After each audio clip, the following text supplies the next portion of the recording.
পৰিৱেশ, এটা family burden, এইটো মীমাংসা কৰিবলৈ তোমাৰ দায়িত্ব আছে। ধৰ্মৰাজ যুধিষ্ঠিৰৰ ভাই মহাবীৰ অৰ্জুন আৰু মহাবলী ভীমসেনৰ মনোভাৱৰ মীমাংসা কৰিব লাগে। মানসিক প্ৰস্তুতিটো যিমান দূৰ পৰা যায় মংগলদায়ক কৰাৰ চিন্তা কৰিব লাগে। বহি গ'ল ভীম, অৰ্জুন, যুধিষ্ঠিৰ, পঞ্চপাণ্ডৱ, দ্ৰৌপদী আৰু কুন্তি লগত কৃষ্ণ। আলোচনা হ'ল এটাই, মাকৰ ভোজনীত প্ৰত্যেকেই কি হ'ল,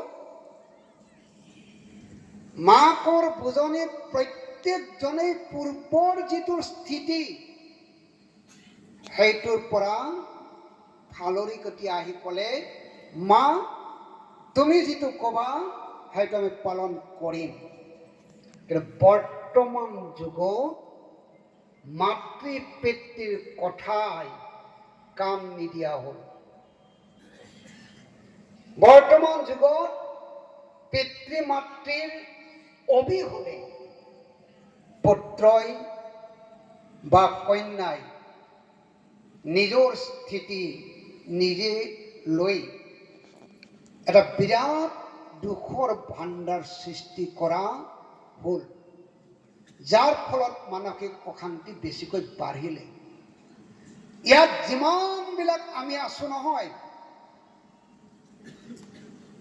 মই নকওঁ, কিন্তু প্ৰত্যেকেই জানে, মই বহুতৰ পৰা শুনো, ভাল ভাল মানুহৰ পৰা শুনো যে তেওঁলোকৰ পাৰিবাৰিক এটা বৃহৎ অশান্তিয়ে তেওঁলোকক খুলি খুলি খাই থাকে। এই পাৰিবাৰিক অশান্তিয়ে যাতে খুলি খুলি খাই থাকিব নোৱাৰে, তাৰ বাবে কৃষ্ণই কুন্তিক ক'লে, মই ক'লে নহ'ব, তুমি ক'লে হ'ব। তুমি মাতৃ, মই ভগৱান হ'লেও তোমাৰ সন্তানে মোৰ কথা নুশুনিব, মাতৃৰ কথা শুনিব। মাতৃবধ। কুন্তি দেৱীয়ে সন্তানসকলৰ লগত, বোৱাৰী দ্ৰৌপদীৰ লগত আলোচনাত বহিলে। সিদ্ধান্ত হ'ল যে আমি অশান্তি নিবিচাৰো, দ্বন্দ্ব নিবিচাৰো, আমাক শান্তি লাগে। আৰু শান্তিৰ কাৰণে মাত্ৰ 5জন ভাতৃয়ে 5খন গ্ৰাম খুজিব, যদি দিয়ে এটাই আমাৰ শান্তি। আৰু এই কথাখিনি পঞ্চপাণ্ডৱে শান্তিৰ বাৰ্তাটো, শান্তিৰ প্ৰতীক ভগৱন্তৰ ওচৰত হাত জুৰি ক'লে, আপুনি শান্তি দূত হৈ যাওক। পৃথিৱীত যদি শান্তি পাব লাগে আপোনাৰ বাক্যৰ দ্বাৰা হ'ব, আপুনি শান্তি দূত হৈ যাওক। আমাক আপুনি যেনেকৈ মনাব খুজিছে আমি তেনেকৈয়ে মানিম, মাত্ৰ আপুনি কৌৰৱ পক্ষক মনাই লওক। তাত কৌৰৱ কুল হিংসাৰ দাবানল বুলি জানিলো, ধৃতৰাষ্ট্ৰ অন্ধৰাজ হ'লেও পুত্ৰৰ বাৎসল্য প্ৰেমত বন্দী বুলি জানিলো, কিন্তু গুৰু দ্ৰোণাচাৰ্য, কৃপাচাৰ্য, পিতামহ ভীষ্ম, সতী গান্ধাৰী, যাক সতী বুলি কয়, যে কৃষ্ণক অভিসম্পাত দিবলৈ সামৰ্থ্য, যে কৃষ্ণক অভিসম্পাত দিবলৈ সামৰ্থ্য, সেই গান্ধাৰী সতীয়ে কিন্তু এটা শান্তিৰ বাৰ্তা ক'ব নোৱাৰিলে। পিতামহ ভীষ্মই এটা শান্তিৰ বাৰ্তা ক'ব নোৱাৰিলে।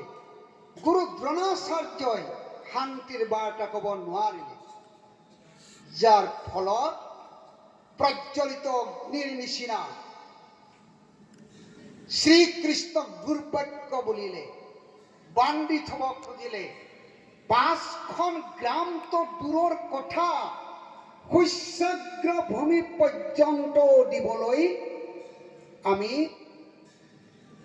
নোখোজো।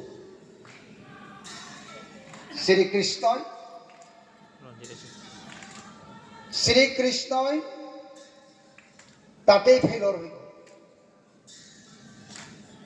আৰু কোনো ঠাইতে হোৱা নাছিলে। ক'লে যে মোৰ বাক্যও কাম নিদিলে এওঁলোকক, সকলোবিলাক অন্ধ হৈ গ'ল। তেতিয়া তেওঁ যুদ্ধৰ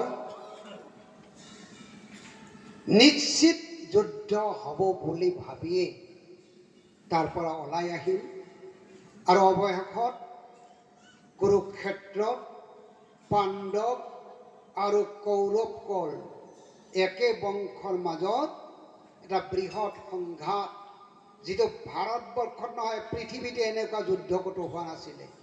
ইতিহাসত এনেকুৱা হত্যাৰ যুদ্ধ ক'তো হোৱা নাছিলে। আৰু শেষত অন্তিমত শ্ৰীকৃষ্ণই ক'লে পাণ্ডৱৰ জয় এটা কাৰণতেই হ'ব, কাৰণ তেওঁলোকে সমস্ত স্বীকাৰ কৰি কৃষ্ণৰ ফেলিয়া হৈছে। কৃষ্ণই যিটো খুজি চাইছে সেইটো দিবলৈ কৰিবলৈ সাহস কৰিছে। আৰু কৌৰৱ পক্ষৰ অশান্তি এই কাৰণেই হ'ল, যিটো কৃষ্ণই চাইছে সেইটো কৰিবলৈ ইচ্ছা নকৰিলে। এতিয়া গীতাই আমাক এই সংকেতটো দিছে, গীতা সুগীতা কৰ্তব্য কিমন্বৈ শাস্ত্ৰ বিস্তৰৈ ইয়া স্বয়ং ভগৱান পদ্মনাভস্য মুখপদ্মনিঃসৃতা। গীতাই আমাক শান্তিৰ বাৰ্তাটো দিছে। মহাপুৰুষ পঞ্চম মহাপুৰুষ কৃষ্ণানন্দদেৱে সেইকাৰণে অসমত মহাপুৰুষে পাতি যোৱা সত্ৰৰ আগত আৰু এটা নাম বহাই দি গীতা সত্ৰ কৰিলে। এই গীতা সত্ৰ অসমতে প্ৰৱৰ্তি থকা নাই। অসম, বংগ, বাংলাদেশ, পাকিস্তান এই সমস্তটো আছিলে। গতিকে আপোনাক সবে সংকল্প লওঁ, আমি যাতে গীতাৰ মাৰ্গ এক শৰণ, এই শৰণ ধৰ্মটো ৰক্ষা কৰিবলৈ হ'লে, আমি শৰণৰ বাক্য পালন কৰিবলৈ হ'লে গীতাত শৰণৰ মাৰ্গটো আমাৰ হৃদয়ংগম কৰিবলৈ সদায় চেষ্টা কৰিব লাগিব। সেইকাৰণে আমাৰ সত্ৰত প্ৰতিদিনে গীতা পাঠ নকৰাকৈ কোনো এটুপি পানী নাখায়। অসম আৰু উত্তৰ বংগত প্ৰায়বিলাক ভকতে গীতা পাঠ কৰে, আইসকলে গীতা পাঠ কৰে। আৰু মহাপুৰুষৰ বাণী